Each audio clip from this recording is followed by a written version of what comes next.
വചനമേ നിത്യജീവന്റെ ആധാരമേ, രക്ഷയേകിടും സത്യമാർഗമേ, എന്റെ ആത്മാവിനാശ്വാസമേ.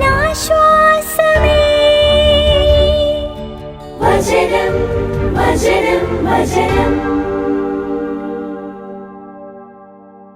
ന്യായാധിപന്മാരുടെ പുസ്തകം 20-ാം അധ്യായം. ദാൻ മുതൽ ബേർശബ വരെയുള്ള ഇസ്രായേലർ മുഴുവനും ഗിലെയാദ് ദേശവും പുറപ്പെട്ടു വന്നു. ഒറ്റയാൾ എന്ന പോലെ ആ സമൂഹം മിസ്പായിൽ കർത്താവിന്റെ മുമ്പിൽ സമ്മേളിച്ചു. വാളേന്തിയ 4 ലക്ഷം പേരുടെ കാലാൾപ്പടയായി എല്ലാ ജനപ്രമാണികളും ഇസ്രായേൽ ഗോത്രങ്ങളും ദൈവജനത്തിന്റെ സമ്മേളനത്തിൽ നിലയുറപ്പിച്ചു. ഇസ്രായേലർ മിസ്പായിലേക്ക് കയറിയിരിക്കുന്നുവെന്ന് ബെഞ്ചമിനർ കേട്ടു. ഈ തിന്മ എങ്ങനെ സംഭവിച്ചു എന്ന് വിവരിക്കുവിൻ, ഇസ്രായേലർ ആവശ്യപ്പെട്ടു. കൊല്ലപ്പെട്ട സ്ത്രീയുടെ ഭർത്താവായ ആ ലേവ്യൻ മറുപടി പറഞ്ഞു, ബെഞ്ചമിൻകാരുടേതായ ഗിബെയായിൽ ഞാനും എൻ്റെ ഉപനാരിയും രാപ്പാർക്കാൻ ചെന്നു. ഗിബെയായിലെ ചട്ടിമ്പകൾ എനിക്കെതിരെ വന്ന് എന്നെ പ്രതി രാത്രി വീട് വളഞ്ഞു. അവർക്ക് എന്നെ കൊല്ലണമായിരുന്നു. പകരം എൻ്റെ ഉപനാരിയെ അവർ ബലാത്സംഗം ചെയ്തു. അങ്ങനെ അവൾ മരിച്ചു. ഞാൻ എൻ്റെ ഉപനാരിയെ എടുത്ത് കഷ്ണങ്ങളായി മുറിച്ച് ഇസ്രായേലിന്റെ അവകാശ പ്രദേശത്തെല്ലാം കൊടുത്തയച്ചു. എന്തെന്നാൽ ഇസ്രായേലിൽ അവർ അധർമ്മവും നീചകൃത്യവും ചെയ്തിരിക്കുകയാണ്. ഇസ്രായേലരെ ഇതാ, നിങ്ങളെല്ലാവരുമുണ്ട്. നിങ്ങളുടെ നിർദ്ദേശവും ഉപദേശവും ഇവിടെ പങ്കുവയ്ക്കുവിൻ. ജനം മുഴുവൻ എഴുന്നേറ്റ് ഏക മനസ്സായി പറഞ്ഞു, നിങ്ങളിൽ ആരും തൻ്റെ കൂടാരത്തിലേക്ക് പോവുകയില്ല, വീട്ടിലേക്ക് തിരിയുകയുമില്ല. നമ്മളിപ്പോൾ ഗിബെയായോട് ചെയ്യേണ്ട കാര്യം ഇതാണ്, നമുക്ക് നറുക്കനുസരിച്ച് നീങ്ങാം. ഇസ്രായേലിൽ ബെഞ്ചമിനിലെ ഗിബെയ ചെയ്ത സകല നീച പ്രവർത്തിക്കുമൊത്ത് അവരോട് പ്രവർത്തിക്കാൻ ജനങ്ങൾ വരുമ്പോൾ അവർക്ക് ആഹാരം സജ്ജീകരിക്കേണ്ടതിന് ഇസ്രായേലിലെ ഓരോ ഗോത്രത്തിലും നിന്ന് 100-ന് 10, 1000-ന് 100, 10,000-ന് 1000 എന്ന വിധത്തിൽ നമുക്ക് ആളുകളെ തിരഞ്ഞെടുക്കാം. ഇസ്രായേലർക്കാർ മുഴുവൻ ഒറ്റക്കെട്ടായി ഉറ്റ സുഹൃത്തുക്കളെ പോലെ പട്ടണത്തിനു നേരെ ഒരുമിച്ച് കൂടി. ഇസ്രായേൽ ഗോത്രങ്ങൾ ബെഞ്ചമിൻ ഗോത്രത്തിലെങ്ങും ആളെ അയച്ചു പറഞ്ഞു, എന്ത് തിന്മയാണ് നിങ്ങളുടെ ഇടയിൽ സംഭവിച്ചിരിക്കുന്നത്? അതുകൊണ്ട് ഗിബെയായിലുള്ള ആ ആഭാസന്മാരെ ഞങ്ങൾ വധിച്ച് ഇസ്രായേലിൽ നിന്ന് തിന്മ ദഹിപ്പിച്ചു കളയേണ്ടതിന് അവരെ ഇപ്പോൾ നിങ്ങൾ വിട്ടുതരുവിൻ. എന്നാൽ ബെഞ്ചമിനർ തങ്ങളുടെ സഹോദരന്മാരായ ഇസ്രായേലരുടെ സ്വരം ശ്രവിക്കാൻ കൂട്ടാക്കിയില്ല. ഇസ്രായേലരോട് യുദ്ധത്തിന് പുറപ്പെടാൻ ബെഞ്ചമിനർ പട്ടണങ്ങളിൽ നിന്ന് ഗിബെയായിൽ ഒന്നിച്ചുകൂടി. ആ ദേശം തന്നെ പട്ടണങ്ങളിൽ നിന്ന് 26,000 ബെഞ്ചമിനർ വാളേന്തിക്കൊണ്ട് സന്നിഹിതരായി. ഗിബെയാവാസികളിൽ നിന്ന് തന്നെ തിരഞ്ഞെടുക്കപ്പെട്ട 700 പേർ പടചേർന്നു. ഈ ജനം മുഴുവനിൽ നിന്നുമായി തിരഞ്ഞെടുക്കപ്പെട്ട 700 ഇടംകയ്യന്മാരുണ്ടായിരുന്നു. മുടിയിഴയ്ക്ക് നേരെ കല്ല് തൊടുത്താൽ പോലും ഇവർക്കൊന്നും പിഴയ്ക്കുമായിരുന്നില്ല. ബെഞ്ചമിൻകാരെ ഒഴിവാക്കി 4 ലക്ഷം ഇസ്രായേൽക്കാർ പടയ്ക്കൊരുങ്ങി. വാളേന്തിയ ഈ ഓരോരുത്തനും പോരാളിയായിരുന്നു. ഇസ്രായേലർ എഴുന്നേറ്റ് ബഥേലിൽ ചെന്ന് ദൈവത്തോട് ആരാഞ്ഞു. അവർ ചോദിച്ചു, ബെഞ്ചമിനരോട് യുദ്ധം ചെയ്യാൻ ആരാണ് ഞങ്ങൾക്ക് വേണ്ടി ആദ്യം പോകേണ്ടത്? കർത്താവ് അരുൾ ചെയ്തു, ആദ്യം യൂദയാകട്ടെ. ഇസ്രായേലർ രാവിലെ എഴുന്നേറ്റ് ഗിബെയായ്ക്കെതിരെ പാളയമടിച്ചു. ഇസ്രായേൽക്കാർ ബെഞ്ചമിൻകാരുമായി യുദ്ധത്തിന് പുറപ്പെട്ടു. ഗിബെയായോടുള്ള യുദ്ധത്തിന് തങ്ങളെ തന്നെ സജ്ജരാക്കി. ബെഞ്ചമിൻകാർ ഗിബെയായിൽ നിന്ന് പുറപ്പെട്ടുവന്ന് ആ ദിവസം തന്നെ ഇസ്രായേലിലെ 22,000 പേരെ നിലംപരിച്ചാക്കി. എങ്കിലും ജനം ഇസ്രായേൽക്കാർ ധൈര്യം സംഭരിച്ചു. ആദ്യ ദിവസം അണിനിരന്നിടത്ത് തന്നെ യുദ്ധം ചെയ്യാനായി വീണ്ടും മുതിർന്നു. ഇസ്രായേലർ ചെന്ന് സായാഹ്നം വരെ കർത്താവിന്റെ മുമ്പിൽ കരഞ്ഞു. അവർ കർത്താവിനോട് ആരാഞ്ഞു, ഞങ്ങളുടെ സഹോദരന്മാരായ ബെഞ്ചമിനർക്കെതിരെ യുദ്ധത്തിന് പോകുന്നത് ഞങ്ങൾ തുടരണമോ? കർത്താവ് അരുൾ ചെയ്തു, നിങ്ങൾ അവർക്കെതിരെ ചെല്ലുവിൻ. ഇസ്രായേലർ ബെഞ്ചമിൻകാർക്കെതിരെ 2-ാം ദിവസവും സമീപിച്ചു.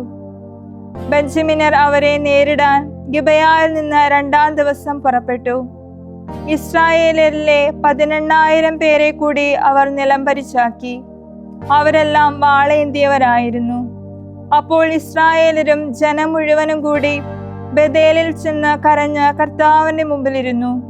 ആ ദിവസം സായാഹ്നം വരെ അവർ ഉപവസിച്ചു. അവർ കർത്താവിന്റെ മുമ്പിൽ ഹോമയാഗവും സമാധാനയാഗവും അർപ്പിച്ചു. അങ്ങനെ ഇസ്രായേല്യർ കർത്താവിനോട് ആരാഞ്ഞു. അന്നാളുകളിൽ ദൈവത്തിന്റെ ഉടമ്പടി പേടകം അവിടെ ആയിരുന്നല്ലോ. അഹ്റോന്റെ പുത്രൻ എലയാസറിന്റെ മകൻ ഫിനെഹാസ് ആയിരുന്നു അന്നാളുകളിൽ കർത്താവിന്റെ മുമ്പിൽ നിന്നിരുന്നത്. അവർ ചോദിച്ചു, ഞങ്ങളുടെ സഹോദരന്മാരായ ബെഞ്ചമിനരോട് യുദ്ധത്തിന് പോകുന്നത് ഞങ്ങൾ തുടരണമോ അതോ പിന്മാറണമോ? കർത്താവ് അരുളി ചെയ്തു, നിങ്ങൾ പോകുവിൻ. നാളെ ഞാൻ അവരെ നിങ്ങളുടെ കയ്യിൽ ഏൽപ്പിക്കും. ഇസ്രായേൽക്കാർ ഗിബെയായ്ക്ക് ചുറ്റും പതിയിരിപ്പുകാരെ വിന്യസിച്ചു. ബെഞ്ചമിൻ ഗോത്രത്തിനെതിരായി ഇസ്രായേൽ 3-ാം ദിവസവും കയറി ചെന്ന് മുമ്പത്തെ പോലെ ഇപ്രാവശ്യവും ഗിബെയായ്ക്കെതിരെ സജ്ജരായി നിലകൊണ്ടു. ജനത്തെ നേരിടാൻ പുറപ്പെട്ടതു മൂലം പട്ടണത്തിൽ നിന്ന് ബെഞ്ചമിനരും അകറ്റപ്പെട്ടിരുന്നു. മുമ്പത്തെ പോലെ ഇപ്രാവശ്യം ബേഥേലിലേക്കും ഗിബെയായിലേക്കും പോകുന്ന വിജന പ്രദേശത്തെ പെരുവഴികളിൽ വച്ച് ജനത്തിൽ ചിലരെ അവർ പ്രഹരിക്കാൻ തുടങ്ങി. ഇസ്രായേലിൽ 30ഓളം പേർ നിഹിതരായി. ബെഞ്ചമിനർ പറഞ്ഞു, അവർ ആദ്യത്തെ പോലെ തന്നെ നമ്മുടെ മുമ്പിൽ തകർക്കപ്പെട്ടിരിക്കുന്നു. എന്നാൽ ഇസ്രായേലർ പറഞ്ഞു, നമുക്ക് പിൻവലിയാം. അങ്ങനെ അവർ പട്ടണത്തിൽ നിന്ന് അകറ്റി പെരുവഴിയിലേക്കാക്കാം. ഇസ്രായേൽക്കാർ ഒന്നടങ്കം തങ്ങളുടെ സ്ഥലങ്ങളിൽ നിന്ന് എഴുന്നേറ്റ് ബാൽ-താമാറിൽ വന്ന് അണിനിരന്നു. അപ്പോൾ മറേഗാബായിൽ പതിയിരുന്ന ഇസ്രായേലർ ഇരച്ചു കയറി. ഇസ്രായേലിൽ എല്ലായിടത്തു നിന്നുമായി തിരഞ്ഞെടുക്കപ്പെട്ട 10,000 പേർ എത്തിയപ്പോൾ ഗിബെയായ്ക്കെതിരെ പോരാട്ടം കനത്തു. നാശം തങ്ങളുടെ മേൽ നിബദിച്ചുകൊണ്ടിരിക്കുന്നുവെന്ന് അക്കൂട്ടർ അറിഞ്ഞില്ല. കർത്താവ് ഇസ്രായേലരുടെ മുമ്പിൽ ബെഞ്ചമിൻകാരെ പ്രഹരിച്ചു. 25,100 ബെഞ്ചമിൻകാരെ ആ ദിവസം തന്നെ ഇസ്രായേൽക്കാർ വകവരുത്തി. അവരെല്ലാം വാളേന്തിയിരുന്നു. തങ്ങൾ പ്രഹരിക്കപ്പെട്ടിരിക്കുന്നുവെന്ന് ബെഞ്ചമിൻകാർ മനസ്സിലാക്കി. ഇസ്രായേൽക്കാരാകട്ടെ ഗിബെയായ്ക്കെതിരെ തങ്ങൾ നിയോഗിച്ച പതിയിരിപ്പുകാരിൽ വിശ്വാസമർപ്പിച്ചുകൊണ്ട് ബെഞ്ചമിൻകാർക്ക് സ്ഥലം ഒഴിഞ്ഞുകൊടുത്തു. അപ്പോൾ പതിയിരുന്നവർ തള്ളിക്കയറി ഗിബെയായെ പാടെ നശിപ്പിച്ചു. പതിയിരുന്നവർ പട്ടണം മുഴുവൻ വ്യാപിച്ച് അതിനെ ആക്രമിച്ച് വാളിനിരയാക്കി. ഇസ്രായേൽക്കാരും പതിയിരിപ്പുകാരും തമ്മിൽ മുൻധാരണയുണ്ടായിരുന്നു. അക്കൂട്ടർ മുന്നേറുമ്പോൾ പട്ടണത്തിൽ നിന്ന് പുകപടലം ഉയർത്തുന്നത് അവർ വർദ്ധിപ്പിക്കണം. അപ്പോൾ ഇസ്രായേൽക്കാർ യുദ്ധത്തിലെ അടവ് മാറ്റും. ഏതാണ്ട് 30 ഇസ്രായേൽക്കാരെ വധിച്ചു തുടങ്ങിയപ്പോഴേക്കും ആദ്യ യുദ്ധത്തിലെ പോലെ അവർ നമ്മോട് പൂർണ്ണമായി പരാജയപ്പെട്ടിരിക്കുന്നുവെന്ന് ബെഞ്ചമിൻകാർ പറഞ്ഞു. എന്നാൽ പട്ടണത്തിൽ നിന്ന് ഉയരുന്ന ധൂമസ്തംഭം പടർന്നുയരാൻ തുടങ്ങിയപ്പോൾ ബെഞ്ചമിൻകാർ തങ്ങളുടെ പുറകിലേക്ക് തിരിഞ്ഞു. അത് ആ പട്ടണമൊന്നാകെ ആകാശത്തേക്ക് കത്തി ഉയരുന്നു. അപ്പോൾ ഇസ്രായേൽക്കാർ അടവ് മാറ്റി. ബെഞ്ചമിൻകാർ സംഭ്രാന്തരായി. കാരണം തങ്ങൾക്കെതിരെ തിന്മ പതിക്കുന്നത് അവർ കണ്ടു. ഇസ്രായേൽക്കാരുടെ മുമ്പിൽ അക്കൂട്ടർ മരുഭൂമിയിലേക്കുള്ള വഴിയിലേക്ക് തിരിഞ്ഞു. പക്ഷേ യുദ്ധം അവരെ കുടുക്കി. പട്ടണത്തിൽ നിന്നുള്ളവർ വഴിമധ്യേ അവരെ നശിപ്പിച്ചുകൊണ്ടിരുന്നു. ബെഞ്ചമിൻകാരെ അവർ പിന്തുടർന്ന് വളഞ്ഞുകൊണ്ടിരുന്നു. നോഹാഹ് മുതൽ ഗിബെയായുടെ കിഴക്ക് വരെ അവിരാമം അക്കൂട്ടരെ മർദ്ദിച്ചുകൊണ്ടിരുന്നു. ബെഞ്ചമിൻകാരിൽ നിന്ന് 18,000 പേർ വീണു. അവരെല്ലാം യുദ്ധവീരന്മാരായിരുന്നു. അപ്പോൾ അവൻ തിരിഞ്ഞ് മരുഭൂമിയിൽ റിമ്മോൻ പാറയിലേക്കോടി. അവരിൽ 5,000 പേരെ അവർ പെരുവഴിയിൽ കുത്തിക്കൊന്നു. അവർ ഗിദോം വരെ അവരെ പിന്തുടർന്ന് അവരിൽ നിന്ന് 2,000 പേരെ വധിച്ചു. അങ്ങനെ അന്ന് ബെഞ്ചമിൻകാരിൽ നിന്ന് നിബദിച്ചവർ ആകെ വാളേന്തിയ 25,000 പേരായിരുന്നു. അവരെല്ലാം ധീരയോദ്ധാക്കളായിരുന്നു. എന്നാൽ 600 പേർ പിന്തിരിഞ്ഞ് റിമ്മോൻ പാറയിടുക്കിലേക്ക് ഓടി രക്ഷപ്പെട്ടു. 4 മാസം അവർ റിമ്മോൻ പാറയിടുക്കിൽ താമസിച്ചു. ഇസ്രായേൽക്കാർ ബെഞ്ചമിനരുടെ അടുത്ത് തിരിച്ചു വന്ന പട്ടണം മുഴുവനും കാലിസമ്പത്തുൾപ്പെടെ കണ്ടെത്തിയവയെല്ലാം വാളിനിരയാക്കി. കൂടാതെ കണ്ണിൽപ്പെട്ട ഓരോ പട്ടണത്തിനും അവർ തീയിട്ടു. ന്യായാധിപന്മാരുടെ പുസ്തകം 21-ാം അധ്യായം. ഓരോ ഇസ്രായേൽക്കാരനും മിസ്പായിൽ വച്ച് ഇപ്രകാരം ശബ്ദം ചെയ്തിട്ടുണ്ടായിരുന്നു: നമ്മിൽ ഒരുവനും തന്റെ മകളെ ബെഞ്ചമിൻകാരന് ഭാര്യയായി കൊടുക്കുകയില്ല. ജനം ബഥേലിൽ വന്ന് സായാഹ്നം വരെ ദൈവസന്നിധിയിലിരുന്നു. അവർ സ്വരമുയർത്തി കരഞ്ഞു. ഒരു ദീനരോദനമുയർന്നു: ഇസ്രായേലിന്റെ ദൈവമായ കർത്താവേ, ഇന്ന് ഇസ്രായേലിലെ ഒരു ഗോത്രം ശിക്ഷിക്കപ്പെടാൻ വിധം ഇത് ഇസ്രായേലിൽ സംഭവിച്ചത് എന്തുകൊണ്ട്? ജനം പിറ്റേ ദിവസം അതിരാവിലെ എഴുന്നേറ്റ് അവിടെ ഒരു ബലിപീഠം നിർമ്മിച്ച് ഹോമയാഗങ്ങളും സമാധാനയാഗങ്ങളും അർപ്പിച്ചു. ഇസ്രായേലിന്റെ മുഴുവൻ ഗോത്രങ്ങളിലും നിന്ന് ആരാണ് സമ്മേളനത്തിൽ കർത്താവിന്റെ പക്കലേക്ക് കയറാതിരുന്നതെന്ന് ഇസ്രായേലർ ആരാഞ്ഞു. കാരണം മിസ്പായിൽ കർത്താവിങ്കിലേക്ക് വരാത്തവൻ തീർച്ചയായും വധിക്കപ്പെടണമെന്ന ദൃഢപ്രതിജ്ഞ ഉണ്ടായിരുന്നു. ഇസ്രായേലർക്ക് തങ്ങളുടെ സഹോദരനായ ബെഞ്ചമിനോട് സഹതാപം തോന്നി. അവർ പറഞ്ഞു: ഇസ്രായേലിലെ ഒരു ഗോത്രം ഇന്ന് വിച്ഛേദിക്കപ്പെട്ടിരിക്കുന്നു. അവരിൽ ശേഷിച്ചിരിക്കുന്നവർക്ക് ഭാര്യമാരുണ്ടാകേണ്ടതിന് നാം എന്തു ചെയ്യും? നമ്മളാകട്ടെ നമ്മുടെ പുത്രിമാരിൽ നിന്ന് അവർക്ക് ഭാര്യമാരായി ആരെയും കൊടുക്കുകയില്ലെന്ന് കർത്താവിനെ കൊണ്ട് ശബ്ദം ചെയ്തിട്ടുണ്ടല്ലോ. ഇസ്രായേൽ ഗോത്രങ്ങളിൽ നിന്ന് മിസ്പായിൽ കർത്താവിങ്കിലേക്ക് വരാത്ത ആരെങ്കിലും ഉണ്ടോ എന്ന് അവർ തിരക്കി. ഇതാ, യാബേശ് ഗിലെയാദിൽ നിന്ന് ഒരാളും പാളയത്തിലേക്ക്, അതായത് സമ്മേളനത്തിലേക്ക് വന്നിരുന്നില്ല. ജനം ഹാജരായപ്പോൾ അവിടെ യാബേശ് ഗിലെയാദ് നിവാസികളിൽ ഒരുവൻ പോലും ഉണ്ടായിരുന്നില്ല. ആ സമൂഹം യുദ്ധവീരന്മാരായ 12,000 ആളുകളെ അവിടേക്ക് അയച്ച് അവരോട് ഇപ്രകാരം കൽപ്പിച്ചു: പോകുവിൻ, സ്ത്രീകളും കുഞ്ഞുങ്ങളും അടക്കം യാബേശ് ഗിലെയാദ് നിവാസികളെ വാളിനിരയാക്കുവിൻ. നിങ്ങൾ ചെയ്യേണ്ട കാര്യം ഇതാണ്: എല്ലാ പുരുഷന്മാരെയും പുരുഷന്മാരെ അറിഞ്ഞിട്ടുള്ള എല്ലാ സ്ത്രീകളെയും ഉന്മൂലനം ചെയ്യണം. യാബേശ് ഗിലെയാദ് നിവാസികളിൽ പുരുഷനെ അറിഞ്ഞിട്ടില്ലാത്ത 400 യുവകന്യകമാരെ അവർ കണ്ടെത്തി. കാനാൻ ദേശത്തുള്ള ശീലോയിലെ പാളയത്തിലേക്ക് അവരെ അവർ കൂട്ടിക്കൊണ്ടുവന്നു. അപ്പോൾ സമൂഹം മുഴുവൻ റിമ്മോൻ പാറയിടുക്കിൽ താമസിച്ചിരുന്ന ബെഞ്ചമിനരുടെ അടുക്കൽ ആളെ അയച്ചു സംസാരിച്ചു. അവർ അവരോട് ഉദ്ഘോഷിച്ചു: സമാധാനം.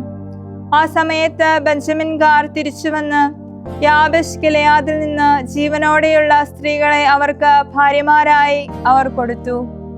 എന്നാൽ ആവശ്യമുള്ള അത്രയും പേരെ അവർ കണ്ടെത്തിയില്ല.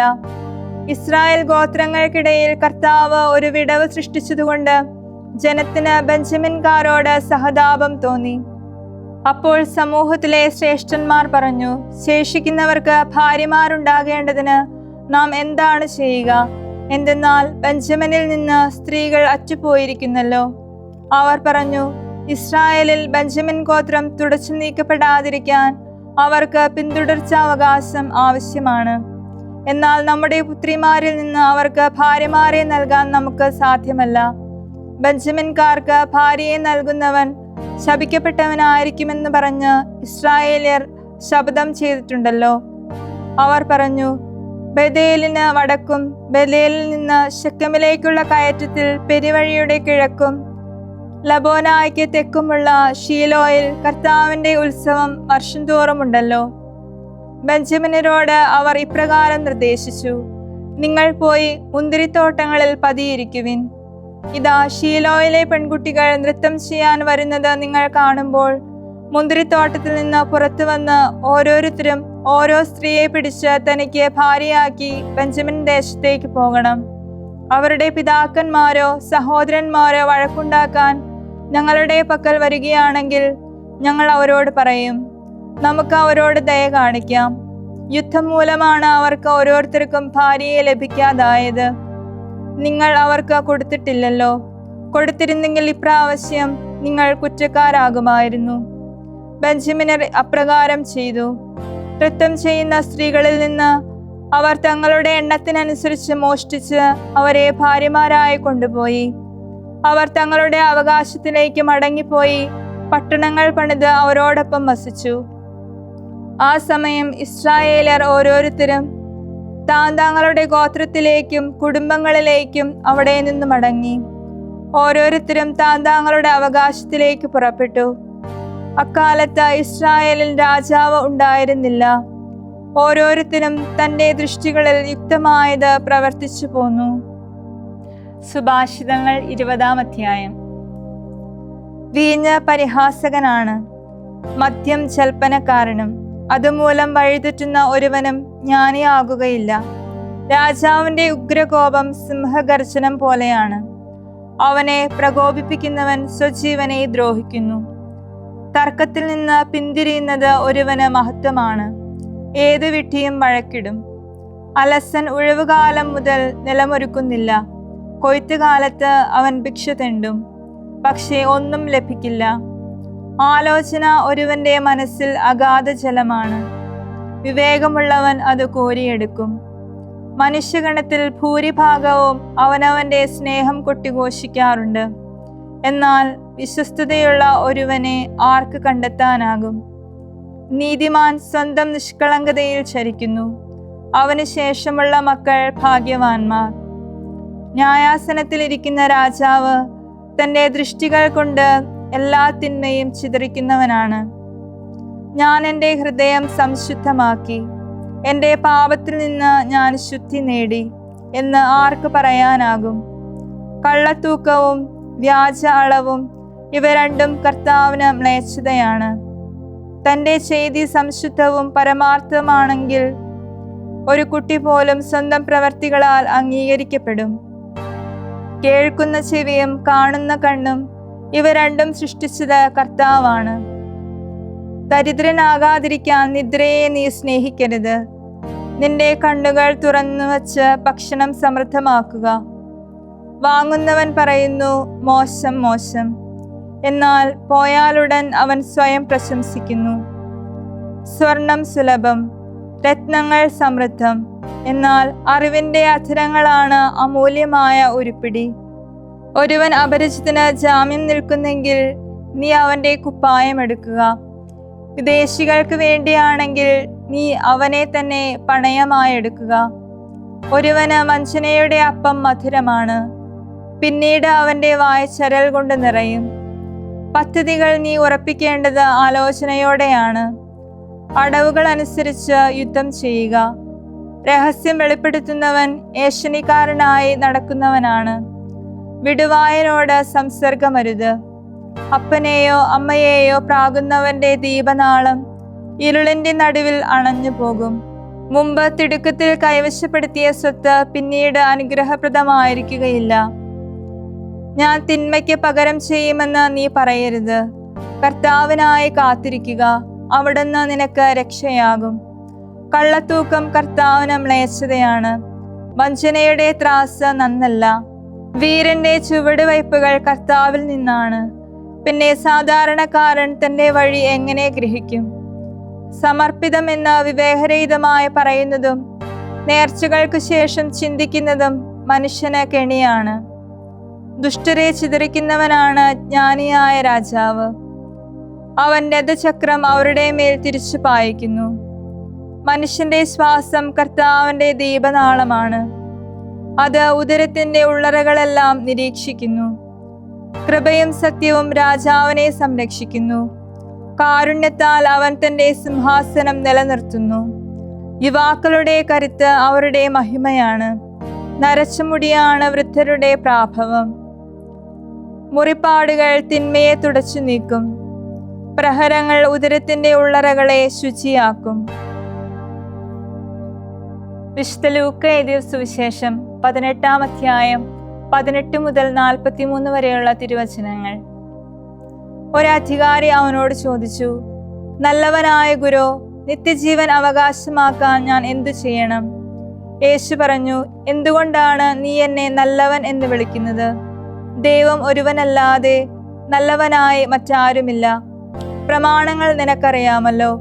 വ്യഭിചാരം ചെയ്യരുത്, കൊല്ലരുത്, മോഷ്ടിക്കരുത്, കള്ളസാക്ഷ്യം നൽകരുത്, പിതാവിനെയും മാതാവിനെയും ബഹുമാനിക്കുക. അവൻ പറഞ്ഞു, ചെറുപ്പം മുതലേ ഇവയെല്ലാം ഞാൻ പാലിച്ചിട്ടുണ്ട്.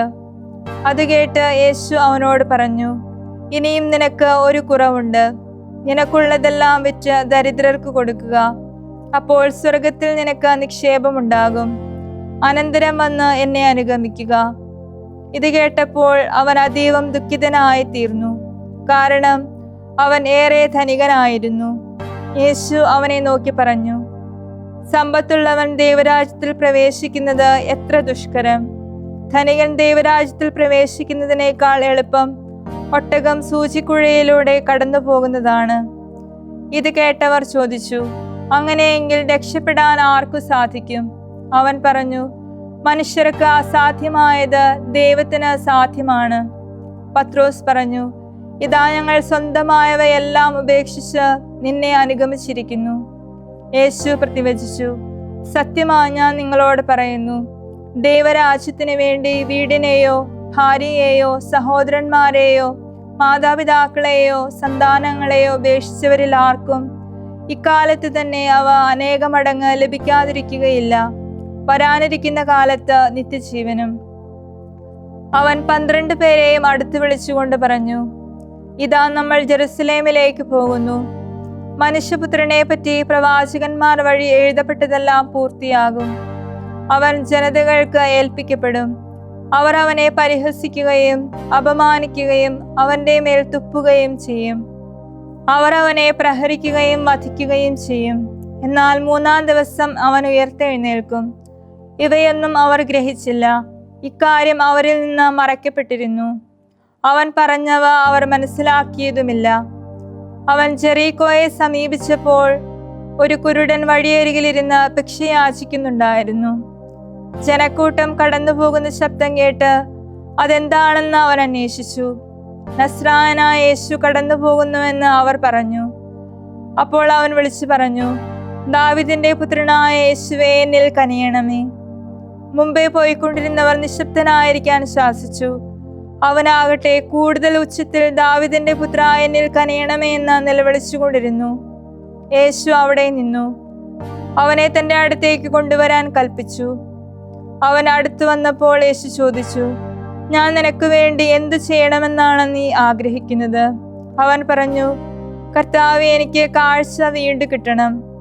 യേശു അവനോട് പറഞ്ഞു, നിനക്ക് കാഴ്ച വീണ്ടും കിട്ടട്ടെ, നിന്റെ വിശ്വാസം നിന്നെ രക്ഷിച്ചിരിക്കുന്നു. തൽക്ഷണം അവന് കാഴ്ച വീണ്ടും കിട്ടി.